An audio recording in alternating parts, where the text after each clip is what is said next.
Hey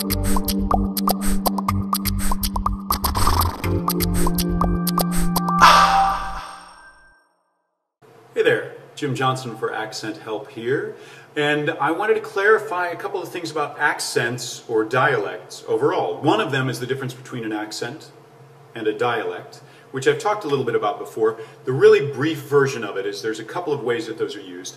An accent is the way that you speak a second language, or another way that that's used is the accent is the way that you pronounce words.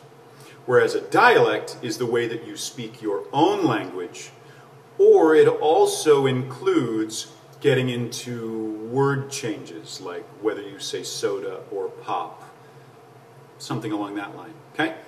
So, accent, second language, or just the sound changes. Dialect, also getting into the word changes, talking about speaking your own accent. That said, a lot of people use them totally interchangeably. I'm very comfortable using accent for all of them. I'm less comfortable using dialect for all of them because oftentimes you are dealing with people who speak with that heavy foreign language influence and also may not have a handle on the words. So I prefer my default word to be accent, thus accent help. That said, how do you categorize accents and how do you categorize dialects? Really, anytime that you're dealing with a dialect or an accent, you are grouping a bunch of things together. Like many times people will say, I want to learn a British accent. Well, there are a lot of British accents. That said, there's a general thought of what people mean when they say that, but then there are a lot of accents or dialects in England that violate our thought of what British accents are. Like down in the southwest, there are Rohtak accents where you say the R. If you think about Hagrid from Harry Potter, right? There the R's are coming on. So that is a Rohtak accent, whereas most of England drops the R's instead. So they'll do the dropping of the R's. Whereas in the US, it's the opposite. Most accents are Rohtak, we say our R's.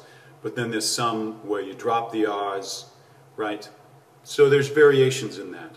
Anytime that you want to talk about a dialect, you're really looking at what is the subdivision I want to look at. You can look at a southern accent and generalize about that. And then you can get much more specific. Well, there are non-Rohtak southern accents where they drop the R, and there are Rohtak southern accents, which is much more common these days, where they keep the R after a vowel.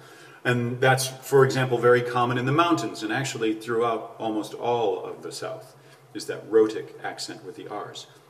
And then really you can get into bigger subdivisions. You can get into, well, Louisiana accents, but even in Louisiana there are huge variations in accents.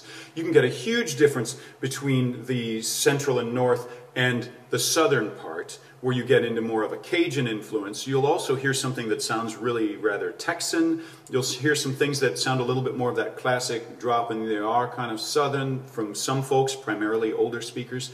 And you'll also get something totally different when you get to New Orleans.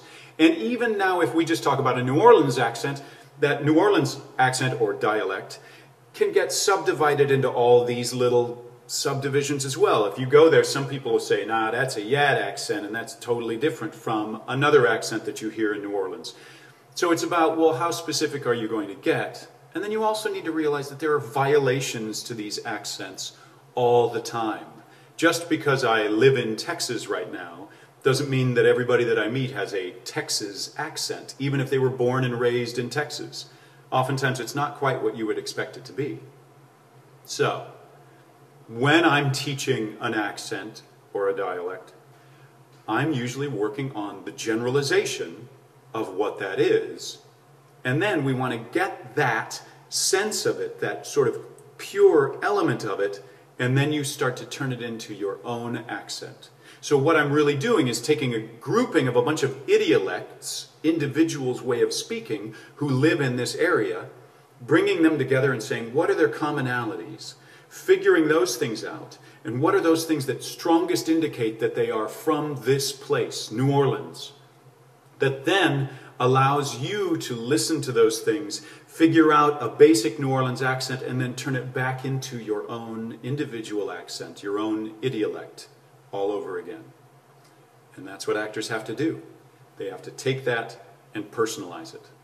So there you go. sort of a quick intro to accents and dialects.